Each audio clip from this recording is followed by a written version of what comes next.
ஒரு மனுஷன் அறிவில்லாம வாழ்றான் அப்படின்னா அவன் ஏமாறான்னு அர்த்தம். ஆனா சிந்திக்காமலே இருக்கிறான் அப்படின்னா அவனுடைய வாழ்க்கையவே மத்தவங்க கையில ஒப்படைச்சிட்டான்னு அர்த்தம். இனி வரும் காலத்துல நீங்க ஜெயிக்கிறதுக்கு அதிகமா உழைச்சா மட்டும் போதாது, சரியா சிந்திக்கவும் தெரிஞ்சிருக்கணும். அதை தான் கிரிட்டிக்கல் திங்கிங்னு சொல்றாங்க. அப்போ அப்படி உள்ள கிரிட்டிக்கல் திங்கிங் இல்லை அப்படின்னா உங்களை எந்த மாதிரியான ஆபத்துகள் தேடி வரும் அதை பார்ப்போம். முதலாவது, ஈஸியா ஏமாந்துருவீங்க. எந்த ஒரு பொய்யான தகவலோ ஸ்கேம் இன்வெஸ்ட்மெண்ட்டோ எந்த ஒரு பொய்யையும் சீக்கிரம் நம்பிடுவீங்க. எல்லாராலும் நீங்க பயன்படுத்தப்படுவீங்க. உங்க வாழ்க்கையை மற்றவங்க கட்டுப்படுத்துவாங்க. இப்போ கிரிட்டிக்கல் திங்கிங் இல்லாத பீப்புள்ஸ் அப்படின்னா ஒரு கூட்டம் என்ன செய்தோ அதை ஃபாலோ பண்ணுவாங்க. தனியாக ஒரு விஷயம் சிந்திக்கணும் அப்படின்னா பயம் இருக்கும். மற்றவங்க என்ன நினைச்சாலும் பரவாயில்லன்னு சொல்லி வாழ்வாங்க. இந்த இடத்துல உங்களுடைய வாழ்க்கை உங்களோடதா இருக்காது. மூணாவது, உணர்ச்சியின் அடிமை ஆக்கிடுவீங்க. கோபம் வந்தா ஒரு முடிவு, பயம் வந்தா ஒரு முடிவு, வருத்தம் வந்தாலும் ஒரு முடிவு. ஆனா கிரிட்டிக்கல் திங்கிங் உள்ள மனுஷங்க என்ன பண்ணுவாங்க, இப்போ நான் உண்மையிலேயே எமோஷனலா இருக்கிறேனா அல்லது சரியா தான் சிந்திக்கிறேனா அப்படிங்கிற யோசனையை கொண்டு வருவாங்க. நாலாவது, சோஷியல் மீடியாவோட பொம்மை ஆகிடுவீங்க. அல்காரிதம்ஸ் உங்க கவனத்தை கட்டுப்படுத்த ஆரம்பிச்சிடும். நீங்க யோசிக்கிறது கூட அது இன்ஃப்ளூயன்ஸ் பண்ணும். கிரிட்டிக்கல் திங்கிங் இல்லைன்னா நீங்க பாக்குற எல்லா தகவல்களையும் உண்மைன்னு நம்ப ஆரம்பிச்சிருவீங்க. ஒரு குருகுலம் இருக்கு, அங்க நிறைய சிஷ்யர்கள் இருக்கிறாங்க. அவங்க கிட்ட அந்த குரு என்ன சொல்றாரு, அந்த ஊர்ல உள்ள ஒரு கிணத்துல ஒரு மருந்து கலந்துருக்குன்னு சொல்றாரு. அதனால இனி அந்த கிணத்து தண்ணியை குடிச்சா ரொம்ப ஆபத்து, யாரும் குடிக்காதீங்கன்னு சொல்றாரு. சிஷ்யர்கள் எல்லாரும் ரொம்ப பயந்து போய் பாக்குறாங்க.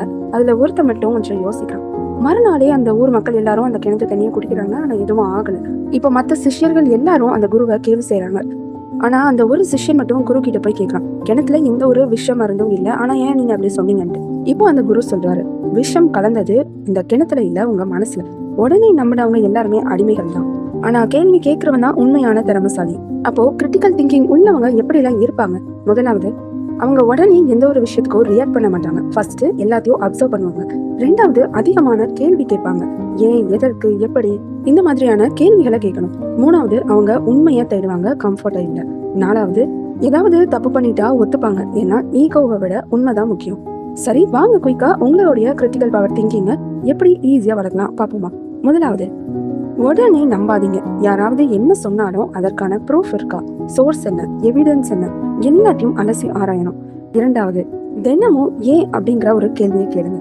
நான் ஏன் இதை செய்யறேன், இந்த பழக்கம் எனக்கு நல்லதா, நான் உண்மையிலேயே சந்தோஷமா இருக்கிறேன்னா, இந்த மாதிரியான கேள்விகள் தான் உங்க வாழ்க்கையை மாற்றும். மூணாவது, எமோஷனல் கண்ட்ரோலை வளர்த்துக்கோங்க. கோபத்துல எந்த ஒரு முடிவு எடுக்கிறதோ அல்லது பயத்துல எல்லா விஷயத்தையும் நம்புறதோ இருக்கக்கூடாது. கிரிட்டிக்கல் திங்கிங்க்கு ரொம்ப ரொம்ப முக்கியம் உங்களுடைய அமைதியான மனசுதான். நாலாவது, டிஃப்ரெண்ட் பெர்ஸ்பெக்டிவ்ல பாக்குறது. ஒரு விஷயம் உங்களுக்கு தெரியுது அப்படின்னா அது ஒரு புக்காவோ ஹிஸ்டரியாவோ சயின்ஸாவோ டிஃப்ரெண்ட் ஒப்பீனியன்ஸ்ல நீங்க பார்க்க ஆரம்பிக்கணும். அஞ்சாவது, ரொம்ப ரொம்ப முக்கியம், உங்களுடைய டெய்லி திங்கிங் ரொட்டீன் எப்படி கொண்டு வரலாம். காலையில ஒரு 10 நிமிஷம் அமைதியா இருந்து இன்னைக்கு நான் என்ன செய்யணும் அப்படிங்கிறத பிளான் பண்ணுங்க. இப்போ மதிய நேரத்துல அப்சர்வ் பீப்புள், உங்களை சுத்தி உள்ள மக்கள் எப்படிலாம் இருக்கிறாங்க அப்படிங்கிறத கொஞ்சம் அப்சர்வ் பண்ணுங்க. நைட் உங்களுக்கான நேரம் செல்ஃப் ரிஃப்ளெக்ஷன். இன்னைக்கு நான் என்ன தப்பு பண்ணேன், யார் என்ன எனக்கு இன்ஃப்ளூயன்ஸ் பண்ணாங்க, உண்மையிலே நீ கரெக்டா சிந்திச்சனா, இந்த மாதிரியான கேள்வி கேட்டு உங்களுக்கு நீங்களே பதில் கொடுங்க. இனி உங்க வாழ்க்கையை மாற்ற போறது உங்களுடைய டேலண்டோ வேற எதுவுமே இல்லை, உங்களுடைய திங்கிங் தான். ஒரு கூட்டத்தை ஃபாலோ பண்ற மனுஷன் அந்த கூட்டத்தோடையே தொலைஞ்சு போவான். ஆனா கேள்வி கேட்க மனுஷன் தான் ஒரு நாள் இந்த உலகத்தையே வழி நடத்துவான். இந்த வீடியோ உங்களுக்கு யூஸ்ஃபுல்லா இருந்துச்சா கண்டிப்பா லைக் அண்ட் சப்ஸ்கிரைப் பண்ணிட்டு உங்க ஃப்ரெண்ட்ஸ் அண்ட் ஃபேமிலிஸ்க்கும் ஷேர் பண்ணுங்க.